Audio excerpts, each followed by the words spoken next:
पंजाबी बनिया की शादी। नैना मैं तेरे बिना नहीं रह सकता, तेरे पे मैं मरता हूँ। हाँ तो अब शादी कर लेते हैं, वैसे भी बहुत वक्त हो गया है हमें रिलेशनशिप में रहते हुए। अब मैं भी अपनी सहेलियों की तरह अपना घर बसाना चाहती हूँ। तो ठीक है, कल ही घर पर बात करते हैं। मैं अपने घर पर बात करता हूँ, तो अपने घर में बात करो। मुझे तो अपने घर में बात करने की हिम्मत ही नहीं हो रही। मेरे घर में किसी की लव मैरिज नहीं है, मैं पहली हूँ जो ऐसा करने जा रही हूँ। बात कैसे करूँगी मैं? अरे इतना क्या सोच रही हूँ, जब करना है तो करना है। तुम्हें क्या मेरे साथ नहीं रहना? तुम मुझसे प्यार नहीं करती हो क्या? मैं भी तो अपने घर में बात करने जा रहा हूँ ना। अरे तुम लड़के हो, और वैसे भी ना तुम्हारे घर वाले बहुत कूल है। एक लड़की के लिए बहुत मुश्किल होता है अपने घर पर बात करना। ठीक है, तुम नहीं कर सकती हो तो मैं करता हूँ तुम्हारे पापा से बात। बोलो कब करूँ? नहीं नहीं नहीं नहीं, तुम मत करो, मैं करती हूँ बात सबसे। थोड़ा वक्त दो ना मुझे। 10 साल का वक्त कम था क्या? अब और वक्त नहीं दे सकता मैं, आज ही बात करनी होगी तुम्हें। यार तुझसे समझते नहीं हो, मैं तेरे बिना नहीं रह सकता हूँ। तू मेरे नाल प्यार नहीं कर दिया। नैना की आंखें भर जाती है, वो गगन के गले लग जाती है और धीरे से कहती है, गगन मैं आज ही अपने घर में बात करती हूँ। मैं तुमसे बहुत प्यार करती हूँ, बहुत बहुत बहुत। तुम कभी ऐसा मत पूछना कि मैं तुमसे प्यार नहीं करती हूँ क्या। अरे पगली, ये तो बुरा मान गई। गगन और नैना खा पीकर अपने अपने घर चले जाते हैं। रात को दोनों अपने अपने घरों में शादी की बात करते हैं। एक तरफ नैना अपने घर वालों को सब कुछ बताती है, तो दूसरी ओर गगन अपने घर में सबको सब कुछ बता देता है। पापा मैं गगन के अलावा किसी और से शादी नहीं करूँगी, वो बहुत अच्छा है, आप एक बार उससे मिल तो लीजिए। ठीक है, मिल लेते हैं। लड़का अपनी जात का तो होगा ही। और नहीं तो क्या, इससे तो बचपन से ही एलर्जी है दूसरी जात से। बुला लो लड़के को कल घर पर। अब नैना के मन में उथल पुथल शुरू हो जाती है। वो खुद से कहती है, अब क्या करूं, कैसे बताऊं कि ये गगन पंजाबी है। कहीं बताने से मिलने को ही मना कर दिया तो क्या करूंगी। बता देती हूँ, अब ओखली में मुंह डाल ही दिया है तो मुसल से क्या डरना। नैना अपनी आंखें बंद करके एकदम से कहती है, नहीं गगन पंजाबी है, लेकिन मैं उससे ही शादी करूंगी, कल वो आ रहा है आपसे मिलने। ये बोलकर नैना अपने कमरे में चली जाती है। मनीषा अपने माथे पर हाथ रखकर कहती है, कहाँ हम बनिया, कहाँ वो पंजाबी। इस लड़की को क्या हो गया है? उस लड़के ने कोई जादू टोना तो नहीं कर दिया? जादू टोना हो या जो भी हो देख लूँगा मैं, चिंता मत करो। नैना ने लड़के से मिलने को कहा है, हम मिलेंगे और लड़के में कोई ना कोई कमी निकाल कर इस शादी के लिए मना कर देंगे। हाँ तब ठीक है। उधर गगन कहता है, पापा जी मैनू नैना पसंद है। नैना मेरी आंखों में बस गई सी, मैं उसके नाल ब्याह करागा। अमनदीप ये सुनकर सोफे से उठ खड़ा होता है। गगन के कंधे पर हाथ रखकर कहता है, वाह मेरे पुत्र, आज तेनू साबित कर दिया कि तू मेरा ही पुत्र है। मैंने भी तेरे नाल प्रेम ब्याह किया सी। कब चलना है लड़की वालों के घर बात करना है? तूने तो हमारी टेंशन दूर कर दी कुड़ी देखने की।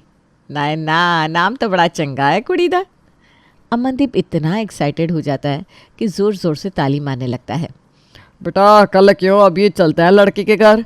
नहीं नहीं पापा जी, कल चलते हैं, एक दिन की तो बात है। हाँ जी कल चलेंगे, पाल खरीद लेंगे सुबह। बहू को पहली बार देखेंगे तो कम से कम कुछ तो देना होगा ना। तेरे पापा जी ना बहुत हड़बड़ाते हैं। और जो तुझसे ना मेरा दिल लूट लीता, मेरे दिल विच जोत जला दीता। मैं तेनू प्यार करदा, तेरे ऊपर मैं मरदा। तुसी ना चलो खा पीकर सोने चलते हैं, कल की तैयारी भी तो करनी है मैनू। एक तरफ सब कोई सोए रहते हैं, दूसरी ओर नैना और गगन को रात भर नींद नहीं आती। अगले दिन हरजोत सुबह पहले ही बाजार चली जाती है। फिर दोपहर में अमनदीप, हरजोत और गगन नैना के घर जाते हैं।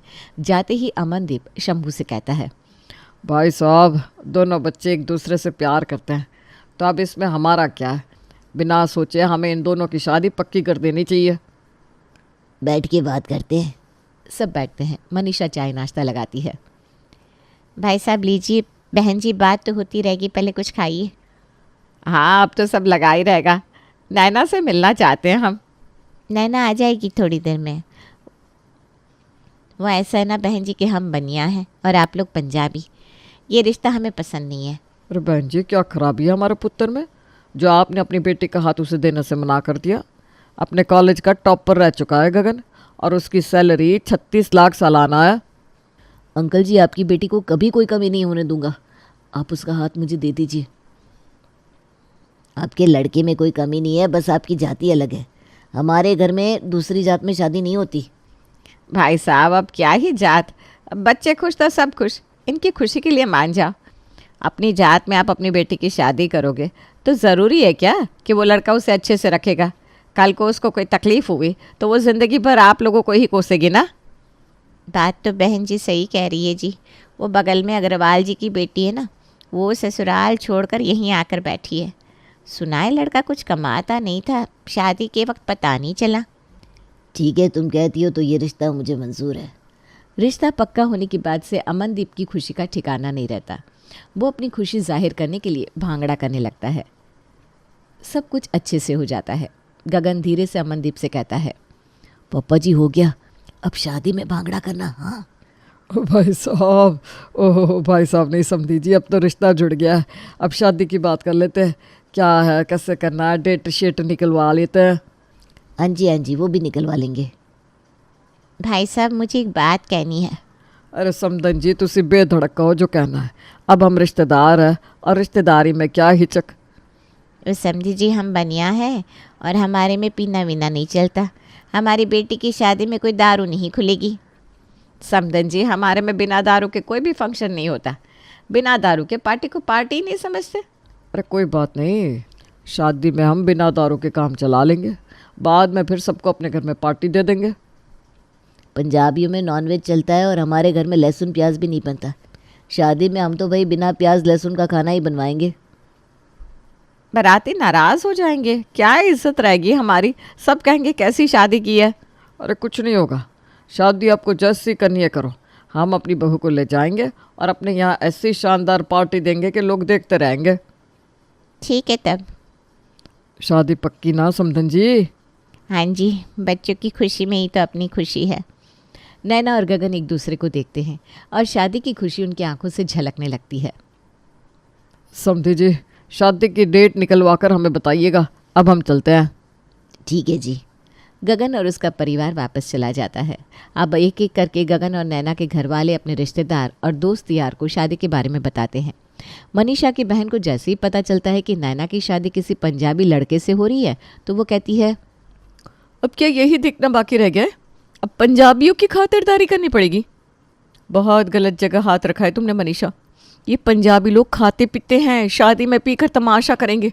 देख लेना तुम, पूरी बिरादरी में नाक कट जाएगी हमारी। अरे नहीं दीदी, वो बहुत भले लोग हैं। हम मिले हैं उनसे, उन्होंने कहा जैसे करनी है वैसे शादी करो। हम अपने हिसाब से वैसे ही शादी करेंगे जैसे हमारे में होती है, शुद्ध शाकाहारी खाना। अरे बाबा तुझे अभी वो लोग सीधे लग रहे हैं। शादी में देख लेना तमाशा करेंगे, बाहर से दारू पी कर आएंगे। फिर क्या करेगी तू? हैं, बिना दारू के इन लोगों की एक छोटी सी पार्टी भी नहीं होती तो शादी कैसे होगी? देख लेना तू, हंगामा होकर रहेगा। मुझे क्या है, तेरी बेटी है, मुझे आना है, मैं आ जाऊंगी। मनीषा की बहन फ़ोन रख देती है। उधर हरजोत की एक सहेली उससे कहती है, यार हरजोत, तेरी इकलौती बेटी की शादी है और तुझे उन बनिया के अलावा और कोई नहीं मिला क्या? अरे नहीं नहीं, नैना बहुत सुंदर है और अपने गगन को पसंद है। शादी तो करनी थी तो उसकी पसंद से ही कर देते हैं सोचा। वो तो ठीक है, लेकिन इन बनियाओं की शादी में ना कोई मज़ा नहीं होता। ना शादी में कोई रौनक, ना नॉनवेज, ना कोई शराब, ना भांगड़ा। अरे क्या ही मज़ा आएगा ऐसी शादी में। ऊपर से सब इतना फीका और हल्का रंग पहनते कि पूछो मत, कोई जोश ही नहीं लगता। नहीं नहीं, ऐसा नहीं होगा, आराम से होगा सब।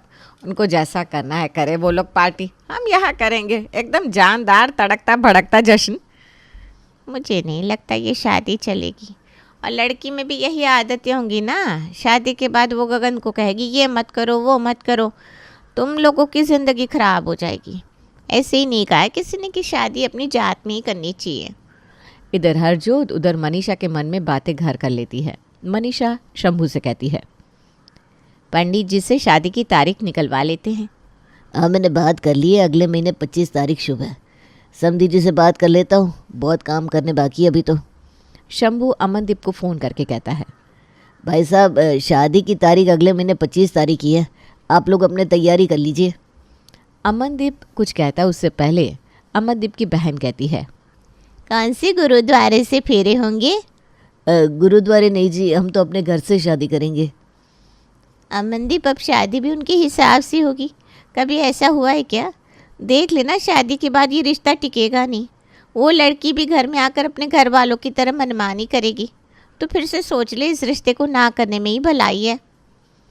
अरे दीदी, शादी दोनों तरीके से होगी, फिर क्या दिक्कत है? दिक्कत तुझे तब समझ में आएगी जब वो लड़की घर आकर नॉनवेज बनने पर अपने नाक पर कपड़ा लगाकर घूमेगी, गगन को 10 बार नहाने को कहेगी, मैनू की है करना है जो कर, बाद में तुअर पर जाएगी पछताएंगे। अमनदीप फ़ोन कट कर देता है। शंभू के मन में बात लग जाती है। वो मनीषा से कहता है, मुझे कुछ ठीक नहीं लग रहा। नैना उस घर में खुश नहीं रहेगी। अभी से उनके घर के रिश्तेदार इस तरह से बातें कर रहे हैं। हाँ जी, मेरी दीदी भी यही बोल रही थी कि हमें भी दिक्कत होगी इस शादी से। लेकिन क्या कर सकते हैं आप? धीरे धीरे सबको नैना और गगन की शादी के बारे में पता चलता है और सब आकर अपने अपने तरीके से गगन और नैना के परिवार को ये रिश्ता ना करने के लिए समझाते हैं। लोगों की बातें सुनते सुनते शंभू के दिमाग में ये बात बैठ जाती है और वो अमनदीप को फ़ोन करके कहता है, भाई साहब, आप अपने लड़की का रिश्ता कहीं और देख लो, हम अपनी लड़की नहीं दे सकते। क्या जी, हम छुप कर रिश्ता क्या ले आए, अब तो सिर पर चढ़ रहा है। मेरे बेटे को भी लड़की की कमी नहीं है, हमें भी नहीं करना ये रिश्ता। दोनों फ़ोन रख देते हैं।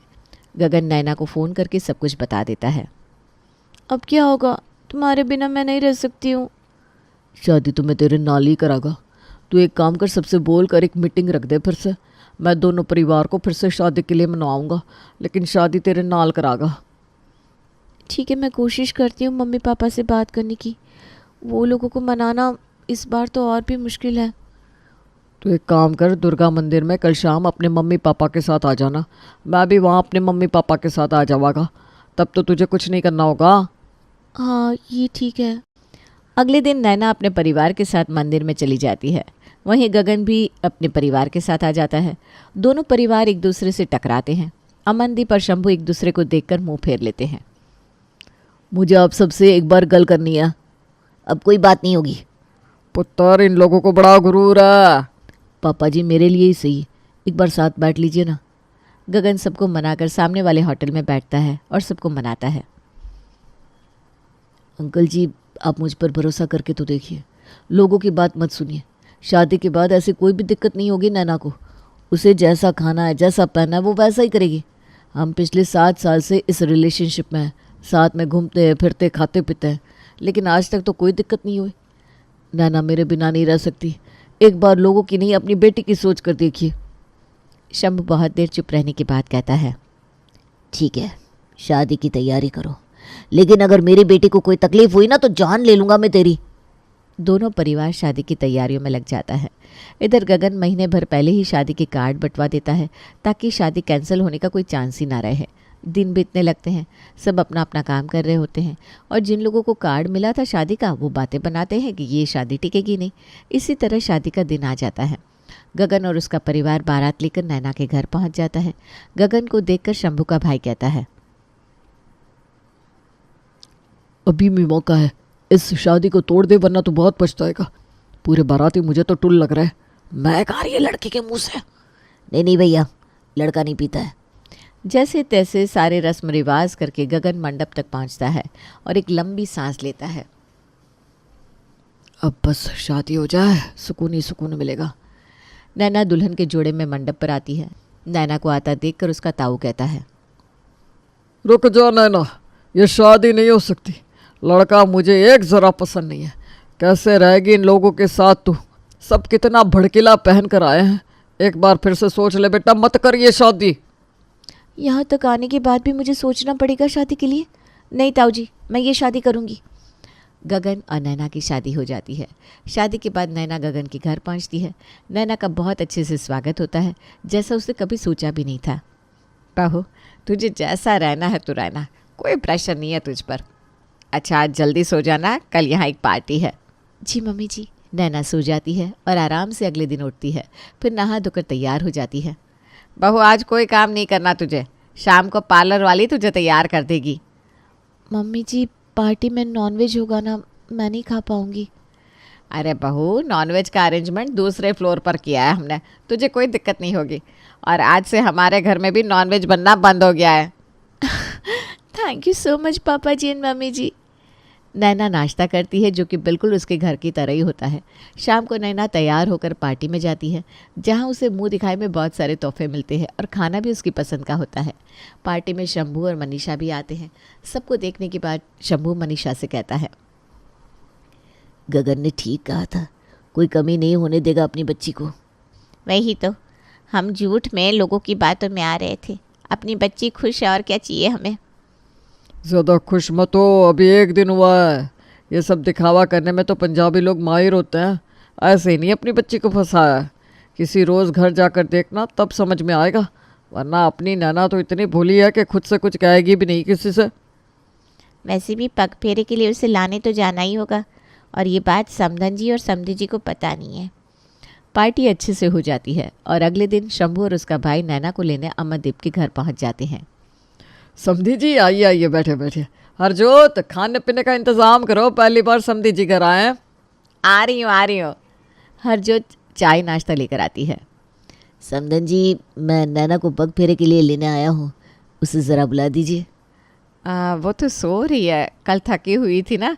पता होता तो हम पार्टी अगले दिन ही रख लेते। नहीं नहीं जी, ऐसी बात नहीं है। ठीक है, फिर हम चलते हैं। वो उठ जाए तो बता दीजिएगा, हम लेने आ जाएंगे। समधी जी, आप क्यों तकलीफ़ करते हैं बार बार?